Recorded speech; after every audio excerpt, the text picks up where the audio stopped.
नमस्कार, स्वागत है आप सभी का एबी स्टार न्यूज में और मैं हूं आपके साथ जुबैर चौधरी। वक्त तो चला है हमारी देवभूमि का, जहां सबसे पहले बात करेंगे देहरादून की। आपको बता दें कि देहरादून में मुख्यमंत्री पुष्कर सिंह धामी ने युवाओं के लिए एक बड़ा ऐलान किया है।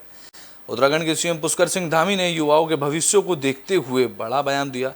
मुख्यमंत्री ने कहा कि वर्तमान में 12,000 पदों पर भर्ती प्रक्रिया शुरू होनी थी, जिसमें समूह गा के 7,000 पदों पर ये भर्ती होनी थी। बता दें कि लोक सेवा आयोग यूकेपीएससी अभी तक का और खा के पदों पर परीक्षा करता था, जबकि समूह गा की भर्ती यूकेएसएसएससी की तरफ से की जाती थी। लेकिन यूकेएसएसएससी की परीक्षाओं में लगातार हुई धांधलियों को देखते हुए अब समूह गा की भर्ती परीक्षाएं भी लोक सेवा आयोग यानी कि यूकेपीएससी की तरफ से ही कराए जाने पर विचार चल रहा है।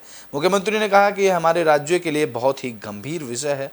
हमारे प्रदेश के सभी नौजवानों के रोजगार से जुड़ा मामला है। यूकेएसएससी की भर्तियों में जहां भी गड़बड़ी की शिकायत मिल रही है, वहां हमने सख्त जांच के आदेश दिए हैं। सभी मामलों पर कार्रवाई चल रही है, जिसका परिणाम अब सभी के सामने आ रहा है। उन्होंने आगे कहा कि भर्ती घोटाले में किसी को भी बख्शा नहीं जाएगा, चाहे किसी के हाथ कितने भी लंबे क्यों ना हो।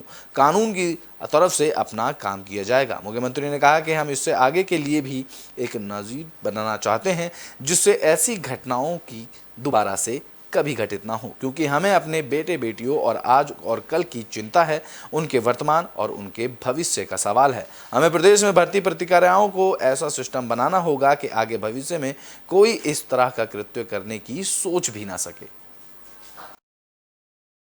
हो सकती है, इसलिए हम लोगों ने ये निर्णय लिया है कि हम एक प्रस्ताव लेकर अपने मंत्रिमंडल में ला रहे हैं।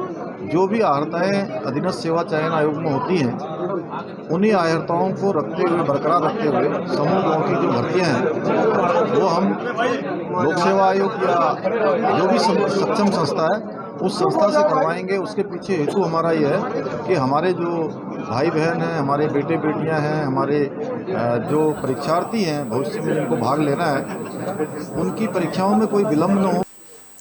तो वहीं मुख्यमंत्री पुष्कर सिंह धामी हरिद्वार पहुंचे, जहां उन्होंने संत देवेंद्र स्वरूप को श्रद्धांजलि दी। बता दें कि सीएम पुष्कर सिंह धामी हरिद्वार पहुंचे, इस दौरान उनके साथ कैबिनेट मंत्री सौरभ गहुबुड़ा भी मौजूद रहे। सीएम ने जयराम आश्रम पहुंचकर आश्रम के पूर्व अध्यक्ष ब्रह्मलीन संत देवेंद्र स्वरूप ब्रह्मचारी की पुण्यतिथि पर उन्हें श्रद्धांजलि दी। इसके बाद मुख्यमंत्री ज्वालापुर के पांडेवाला स्थित गोढ़ाल मंदिर पहुंचे, जहां उन्होंने वार्षिक मेले में शिरकत की। इस दौरान तीर्थ पुरोहितों को संस्था घड़ा पंचायत में मुख्यमंत्री ने स्वागत किया। इस दौरान मुख्यमंत्री ने कहा कि संत देवेंद्र स्वरूप ब्रह्मचारी ने शिक्षा, चिकित्सा और समाज सेवा के क्षेत्र में कई संस्थान स्थापित किए हैं। हम भी उनसे प्रेरणा लेकर आगे बढ़ रहे हैं।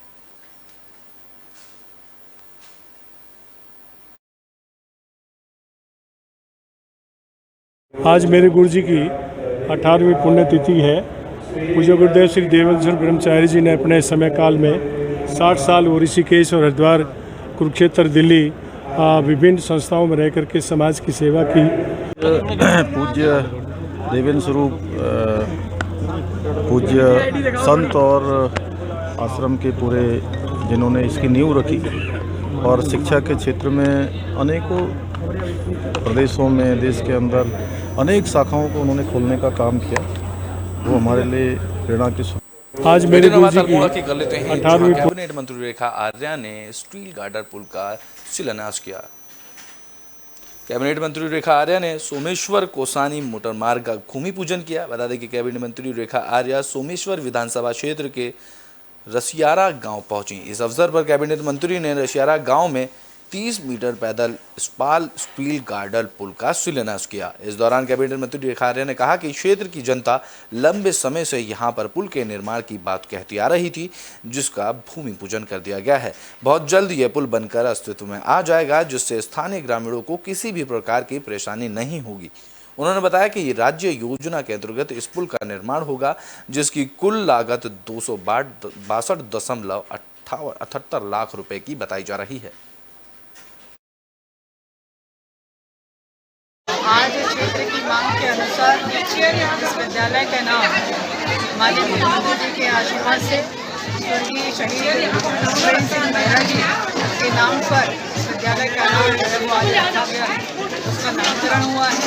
क्षेत्र की भावनाओं का सम्मान हुआ है, शहीद का सम्मान हुआ है, वे अशोक चक्र प्राप्त उन्होंने कर रखा था। मैं मानती हूँ कि इस विद्यालय में अध्ययनरत बच्चे निश्चित रूप से उनके नाम को जितना उन्होंने देश दुनिया में अपना नाम रोशन किया है इस क्षेत्र का, ठीक उसी प्रकार से हमारे बच्चे भी स्वर्गीय शहीद सुरेंद्र सिंह मेहरा जी का नाम, एक बहादुरी के नाम से उनको मिलिट्री अवार्ड मिला है, वही बहादुरी का नाम उनका रोशन करने का काम करेंगे। ब्रिटेन में बात अल्मोड़ा की कर लेते हैं, जहां दलित नेता जगदीश की हत्या को लेकर कांग्रेस नेता ने कई सवाल खड़े करे हैं। आपको बता दें कि अल्मोड़ा के भिकियाशेड़ में दलित नेता जगदीश चंद्र की हत्या को लेकर पूर्व राज्यसभा सांसद प्रदीप टम्टा ने प्रदेश सरकार पर हमला बोला। इस दौरान प्रदीप टम्टा ने प्रदेश सरकार पर सवाल खड़े करते हुए कहा कि इतनी बड़ी घटना में प्रदेश के मुख्यमंत्री का एक भी बयान ना आना दुर्भाग्यपूर्ण है। साथ ही उन्होंने जगदीश के परिवार को उचित मुआवजा देने की मांग की। उन्होंने आगे कहा कि इसके लिए फास्ट कोर्ट गठित किया जाए।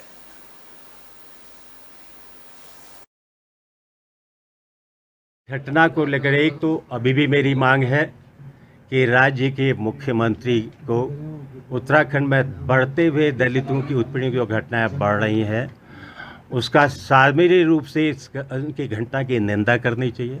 और आज तक उन्होंने इस घटना पर कोई वक्तव्य नहीं दिया है, इसलिए उनको प्रदेश की जनता से और विशेषकर शिल्पकार वर्ग से माफ़ी, दलित वर्ग से माफ़ी भी मांगनी चाहिए। एक दूसरा, मैं साफ मांग कर रहा हूँ कि अभी तक ये दोनों मामले दोषियों को सख्त से सख्त, कड़ी से कड़ी सजा दी जाए, मामले का निपटान जल्दी हो। ब्रिटेन में बात अब देहरादून की कर लेते हैं, जहां स्मार्ट सिटी के कामों में रफ्तार धीमी होने से कई नेताओं में गुस्सा है। इसको लेकर अब स्मार्ट सिटी की सीईओ सोनिका का बयान सामने आया। बता दें कि देहरादून में स्मार्ट सिटी के कार्यों की धीमी रफ्तार पर भले ही सरकार के मंत्री और विधायक नाराज हो रहे हों, लेकिन इस मामले में स्मार्ट सिटी की सीईओ का बयान सामने आया है। तो वहीं स्मार्ट सिटी की सीईओ और देहरादून की जिलाधिकारी सोनिका ने कहा कि उनकी तरफ से सरकार से कुछ और समय मांगा गया है, क्योंकि बरसात के चलते सड़कों पर पैच वर्क का कार्य नहीं किया जा सकता। इसके आगे उन्होंने कहा कि जैसे ही बरसात खत्म होगी, सड़क पर बने गड्ढों को भरने का काम तेजी से किया जाएगा। सीईओ सोनिका ने कहा कि स्मार्ट सिटीज के ज़्यादातर काम देहरादून में पूरे हो चुके हैं, सिर्फ सड़कों से जुड़े हुए काम बचे हुए हैं, जिन्हें जल्द ही पूरा कर लिया जाएगा।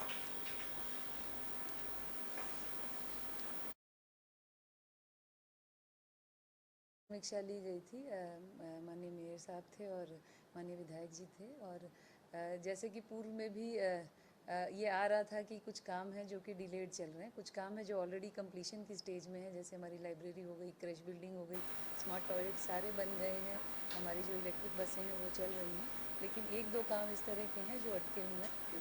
ब्रिटेन में बात अब हरिद्वार की कर लेते हैं, जहां जिला पंचायत चुनाव में टिकट न मिलने को लेकर घमासान मचा हुआ है। बता दें कि हरिद्वार की गढ़ सीट से जिला पंचायत का टिकट ना मिलने पर घमासान देखने को मिला, जहां कांग्रेसी दावेदारों ने ज्वालापुर के कांग्रेस विधायक रवि बहादुर के पोस्टर फाड़कर अपना गुस्सा निकाला। बता दें कि हरिद्वार में पंचायत चुनाव का मैदान सजते ही पार्टी की अंदरूनी राजनीति भी गर्म हो गई है। टिकट ना मिलने पर गढ़मीरपुर क्षेत्र में कुछ दावेदारों ने ज्वालापुर विधायक रवि बहादुर पर लगे पोस्टर फाड़कर अपना गुस्सा निकाला, तो वहीं कई दावेदारों ने फेसबुक पर भी पोस्ट के माध्यम से अपनी भड़ास निकाली। साथ ही इस दौरान 15 लाख में टिकट बांटने का आरोप भी कांग्रेस दावेदारों ने लगाया।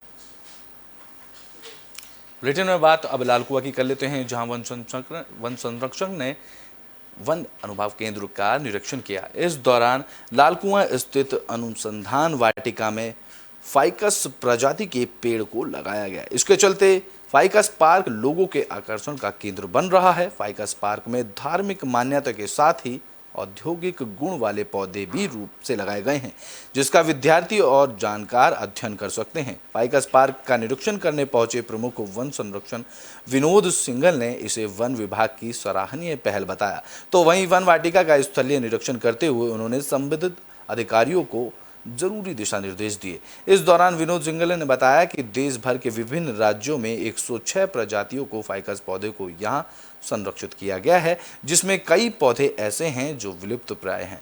वहीं फाइकस पार्क रिसर्च के लिए जानकारों के लिए भी अब खोल दिया गया है। फाइकस का इकोसिस्टम पर क्या प्रभाव पड़ता है, इसके रिसर्च के लिए लोग यहां आने लगे हैं। इस दौरान प्रमुख वन संरक्षक ने कहा कि गोलापार में स्थित जू का निर्माण कार्य तकनीकी कारणों से रुका हुआ है, जल्द ही उसे शुरू कराया जाएगा। इस दौरान आगे उन्होंने कहा कि फाइकस नर्सरी की जमकर सराहना करते हुए उन्होंने बताया कि इसे विश्व की पहली नर्सरी बताया गया। इस दौरान उन्होंने कहा कि अनुसंधान के कार्यों की जमकर सराहना करनी चाहिए।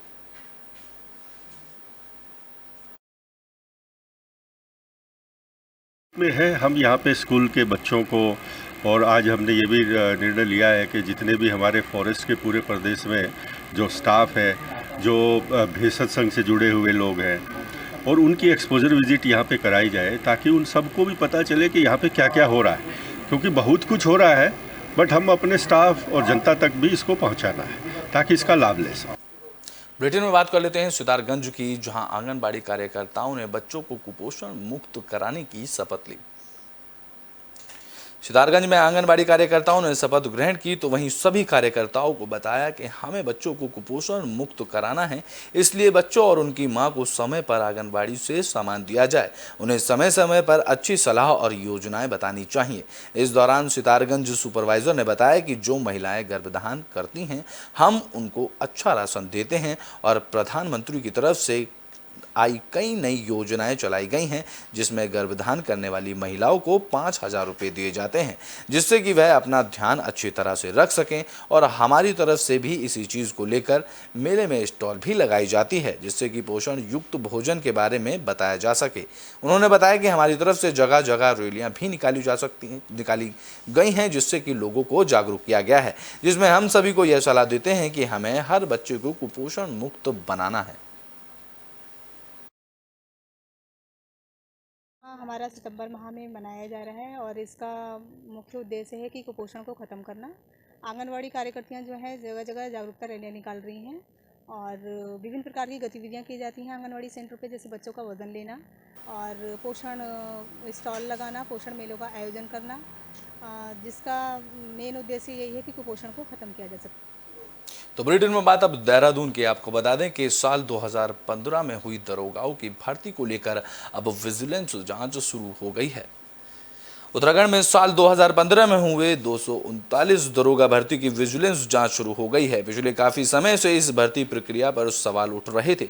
मुख्यमंत्री पुष्कर सिंह धामी के निर्देश के बाद इस भर्ती प्रक्रिया की विजिलेंस जांच शुरू हो गई है। हाल ही में शासन के निदेशक विजिलेंस को पत्र लिखकर जल्द से जल्द जांच पूरी कर रिपोर्ट शासन को सौंपने को कहा गया था। आपको बता दें कि हाल ही में UKSFC पेपर लीक मामले की जांच के दौरान पूछताछ में साल 2015 में हुई दरोगा भर्ती में गड़बड़ी की बात सामने आई थी, जिसके बाद से 2015 में दरोगा भर्ती की जांच को लेकर पुलिस महानिदेशक अशोक कुमार ने शासन को पत्र भेजकर इस पूरे मामले की जांच किसी स्वतंत्र एजेंसी से कराने की सिफारिश की थी, जिसके बाद मुख्य सचिव डॉक्टर SS संधू की अध्यक्षता की गठित समितियों ने पुलिस महानिदेशक की संस्कृति पर सहमति जताते हुए पत्रावली मुख्यमंत्री कार्यालय भेजी, जिस पर मंजूरी मिल गई, जिसके बाद अब 2015 में इन दरोगाओं की भर्ती की विजिलेंस जांच शुरू हो गई है।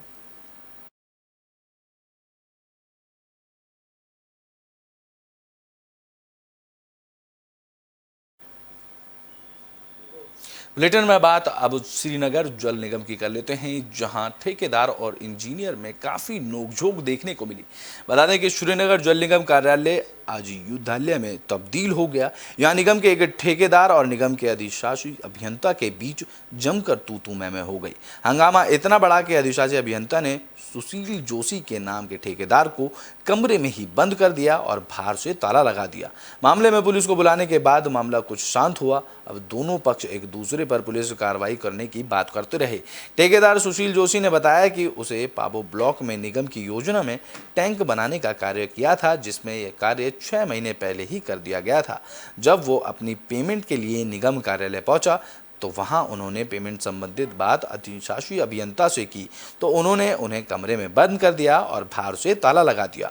इस दौरान उन्होंने कहा कि वह अपना हक मांगने के लिए कार्यालय में आए थे, लेकिन विभाग के अधिकारी उनसे बदतमीजी कर रहे थे। उन्होंने जब विरोध किया तो उन्हें कमरे में बंद कर दिया गया। तो वहीं पूरे मामले में अधिशासी अभियंता जल निगम आरसी मिश्रा ने कहा कि संबंधित ठेकेदार को जो काम दिया था उन्होंने वो मानकों पर पूरा नहीं किया। जब उनसे पूछा गया कि तो प्रधान की तरफ से दिए गए पत्र दिखाने को और नियम अनुसार मान्य नहीं किया गया, जिसे उनके पेमेंट रोकने की बात कही गई तो वो बदतमीजी करने लगे। उन्होंने बताया कि हमें उन ठेकेदार को मजबूरन कमरे में बंद करना पड़ा।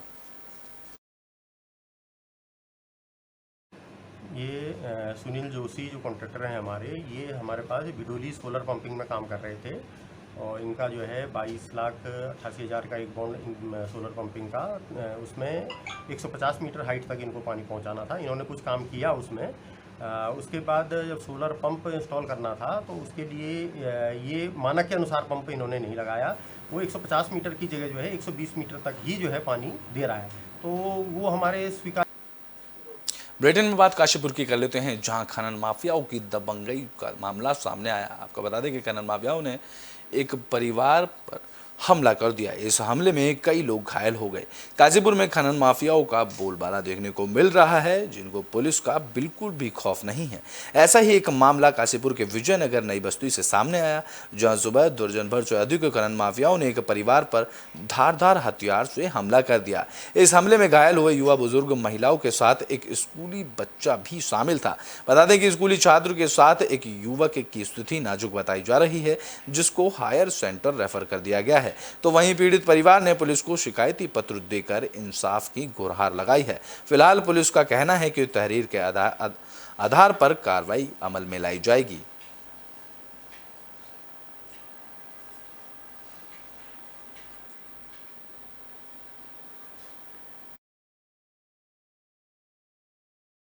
अभी जो है दो पक्षों में सुबह सुबह विवाद की सूचना मिली थी और एक पक्ष तुरंत ही वहाँ पर मौके पे भी आ गया था, चौकी में आ गया था और चोटिल थे। तो दोनों पक्षों के 3-3 लोग उसमें चोटिल हैं और उनको मेडिकल के लिए भेजा है और मेडिकल उनका हो गया है। और अभी जैसे ही तहरीर आती है उसके हिसाब से अभियोग पंजीकृत किया जाएगा और विवेचनात्मक कार्रवाई होगी। ब्रिटेन में बात अब खटीमा की कर लेते हैं, जहां व्यापार मंडल के पदाधिकारियों ने शपथ ग्रहण की। उधम सिंह नगर में खटीमा के भारत नेपाल सीमा पर स्थित अंबेडकर बाजार मेला घाट के नवनिर्वाचित व्यापार मंडल के पदाधिकारियों ने शपथ ग्रहण समारोह का आयोजन किया, जहां स्कूल के बच्चों ने सांस्कृतिक कार्यक्रम प्रस्तुत किया। इस दौरान प्रांतीय उद्योग व्यापार मंडल ने प्रदेश उपाध्यक्ष महेश जोशी ने नवनिर्वाचित पदाधिकारियों को सामूहिक रूप से पद और गोपनीयता की शपथ दिलाई। वहीं प्रदेश उपाध्यक्ष महेश जोशी ने कहा कि व्यापारियों के मजबूत संगठन से हर समस्या का आसानी से समाधान हो सकता है, साथ ही व्यापार में आर्थिक मजबूती भी आ सकती है, इसलिए व्यापारियों को संगठित होना जरूरी है।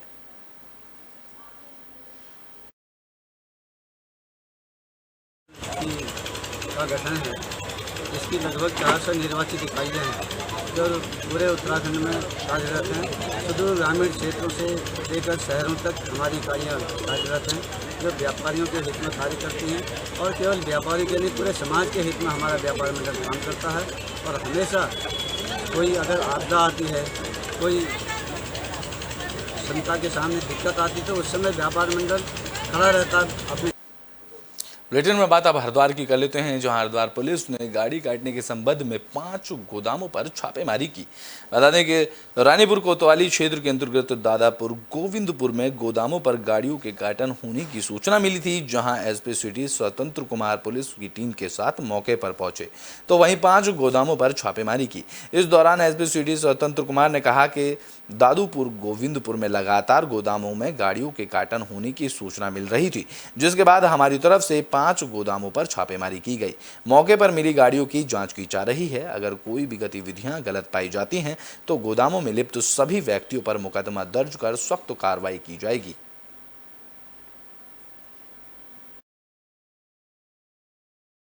यहाँ पे ये सूचना मिली थी कि अवैध गाड़ियों का कटान होता है, इस सूचना पे जब हम यहाँ पे पांचों गोदाम पे एक साथ रेड डाले हैं पर्याप्त सुरक्षा बल लेके, तो यहाँ पे गाड़ियाँ मिली हैं। अब इनको तस्दीक किया जा रहा है कि ये गाड़ियाँ इनके पास कहाँ से आईं, और इनके जो ओनर्स हैं उनको भी तस्दीक किया जा रहा है जो इन गोदाम के। ब्रिटेन में बात अब खटीमा की कर लेते हैं, जहां स्कूल में ड्यूटी के दौरान एक टीचर नशे में धुत पाया गया। बता दें कि उधम सिंह नगर जिले के सीमांत क्षेत्र खटीमा तहसील के ग्राम पुन्नापुर में प्राथमिक विद्यालय में ड्यूटी के दौरान टीचर नशे की हालत में पाया गया, जिसके बाद तहसीलदार ने टीम के साथ स्कूल पहुंचे, जहां नशे की हालत में टीचर को सरकारी अस्पताल ले जाकर मेडिकल टेस्ट कराया गया। तो वहीं स्कूल में टीचर ने तहसीलदार से गलती की माफ़ी भी मांगी। इस मामले में टीचर ने बताया कि अधिकारी भी अपने ऑफिस में मदिरा का सेवन करते हैं। इस दौरान खटीमा एसडीएम रविंद्र भिष्ट ने जानकारी देते हुए बताया कि सरकारी विद्यालय में तहसीलदार की तरफ से अचानक निरीक्षण किया गया, जिसमें एक टीचर नशे की हालत में पाया गया, जिसको लेकर कार्रवाई की जा रही है।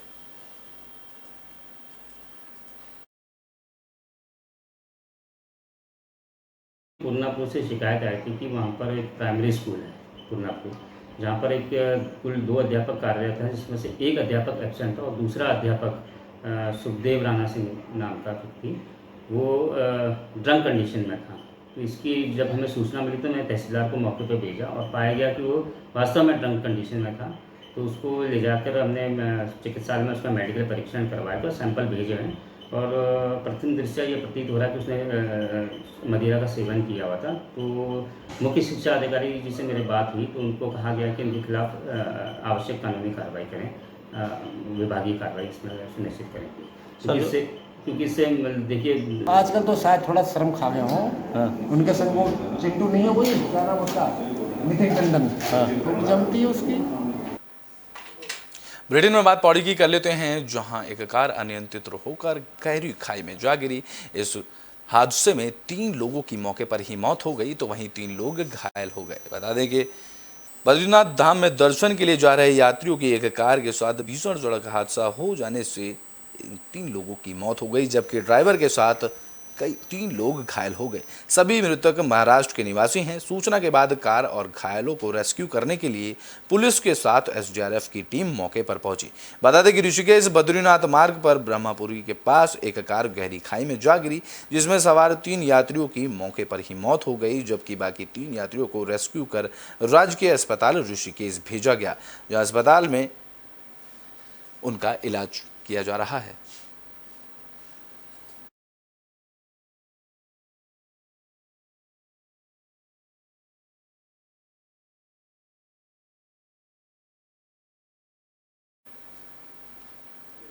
बुलेटिन में बात अब काशीपुर की कर लेते हैं, जहां वन विभाग की टीम की तरफ से कार्रवाई की गई। इस दौरान लाखों की कीमत की सागौन लकड़ी को वन विभाग ने बरामद किया। वन विभाग की टीम ने कार्रवाई करते हुए एक आरा मशीन और बड़ी मात्रा में लाखों की कीमत की सागौन की बेशकीमती लकड़ी बरामद की। बता दें कि मुखबिर की सूचना पर काशीपुर वन विभाग के रेंजर ललित आर्य की टीम ने पुलिस के सहयोग से लक्ष्मीपुर खेड़ा स्थित एक आरा मशीन पर छापा मारा। इस दौरान उन्होंने बताया कि मशीन पर बिना अनुमति सागौन के 35 गिल्टे के चीरे जा रहे थे। टीम गिल्टों को जब्त कर काशीपुर ले आई। गिल्टों की कीमत लाखों की बताई जा रही है। छापामार कार्रवाई से आरा मशीन संचालकों में हड़कंप मचा हुआ है। तो वहीं रेंजर ललित आर्य ने बताया कि आरा मशीन संचालक के खिलाफ कार्रवाई अमल में लाई जा रही है।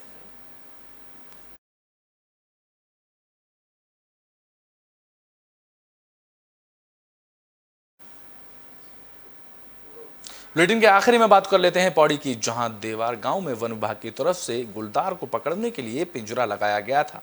आपको बता दें कि अब गुलदार पिंजरे में कैद हो गया है। इन दिनों गढ़वाल वन विभाग के कई गांवों में गुलदार का आतंक मचा हुआ है। बीते कुछ दिन पहले देवार गांव के ग्रामीणों ने डीएफओ को ज्ञापन देकर क्षेत्र में गुलदार के आतंक से निजात दिलाने की मांग की थी, जिस पर वन विभाग ने यहां पर पिंजरा लगाया था। इस दौरान पौड़ी रेंजर ललित मोहन नेगी ने बताया कि बीते दिन क्षेत्र में लगे पिंजरे में गुलदार कैद हो गया है।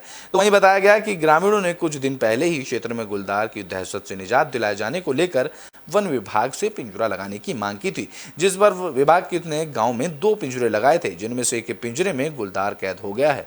बताया गया कि घटना की सूचना विभाग के वॉचर और ग्रामीणों को दी गई, जिस पर वन विभाग की टीम मौके पर पहुंची, जहां टीम ने रेस्क्यू कर गुलदार को पौड़ी नागदेव रेंज लाया गया। बताया जा रहा है कि गुलदार नर है और उसकी उम्र 4 साल है और गुलदार स्वस्थ है।